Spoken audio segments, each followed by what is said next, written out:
બનાસકાંઠા જિલ્લાના દિયોદરના VK Vaghela school ખાતે દેશના પીએમ નરેન્દ્રભાઈ મોદીના 75મા જન્મદિવસ પર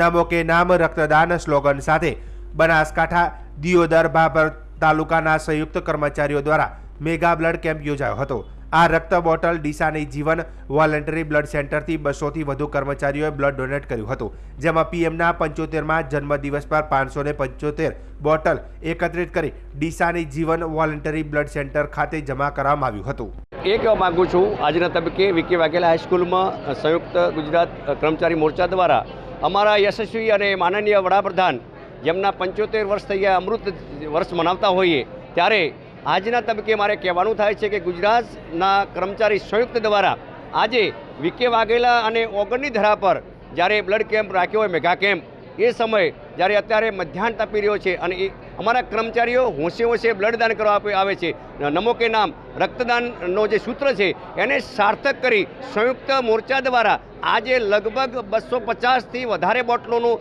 રક્તદાન થઈ ચૂક્યું છે અને હજુ અમારા કર્મચારીઓ આવી રહ્યા છે અને હોંશે હોંશે રક્ત કરે છે। અમારા યશસ્વી વડાપ્રધાન 100 વર્ષનું આયુષ થાય અને ભારતનું અને 2047 વિકસિત ભારત છે, એ વિકસિત ભારત બનીને એક ભારત શ્રેષ્ઠ ભારત બને એવી આશા સાથે આજનો જે તબક્કો છે જે દાન રક્તદાન, અને અમારી સાથે જ્યારે હસમુખભાઈ જે આખા ભારત દેશમાં ગુજરાતમાં બ્લડ આપે છે, હસમુખભાઈ ચૌધરી જે રવેલના વતની છે, કર્મચારી ગણ જે આરોગ્યના જે મેઇન પ્રમુખ સાહેબ છે, એમના સાથે જોડાયેલા કર્મચારી મિત્રો છે, તેમજ મારા પત્રકાર મિત્રો તમામને વંદન કરું છું કે આજનો દિવસ છે એ સોના કરતાં પણ કિંમતી છે અને અમારો આજનો જે ઉત્સવ છે, ઉમંગ છે, ઉલ્લાસ છે એ અનેરો છે। 500થી પણ વધુ બોટલ કરી અમે મોદી સાહેબને 75મી જન્મદિવસ છે એને ઉજ્જવળ કરીશું। ઉત્તરે માં અંબા, દક્ષિણે ધરણીધર ધીમા, રણમાં રખોપા કરતી નળેશ્વરીથી મારે નાતો, સૌથી ન્યારો સૌથી પ્યારો મારો બનાસકાંઠો। બનાસકાંઠાની ધરતીને એમાંય દિયોદરમાં વીકે વાઘેલા હાઈસ્કૂલમાં આજે નમો કે નામ રક્તદાન અંતર્ગત સંયુક્ત કર્મચારી મોરચા દ્વારા જે આ સુંદર આયોજન થયું છે એ માટે હું તમામ આયોજકો, વ્યવસ્થાપકો સર્વેને ખૂબ ખૂબ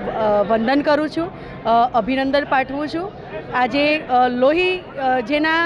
જેના લોહીમાં દાન છે એવા લોકો અહીં લોહીનું દાન કરવા માટે આવ્યા છે, ત્યારે એ સૌને સહર્ષ આવકારતા હું ખૂબ ખૂબ આનંદની લાગણી અનુભવું છું।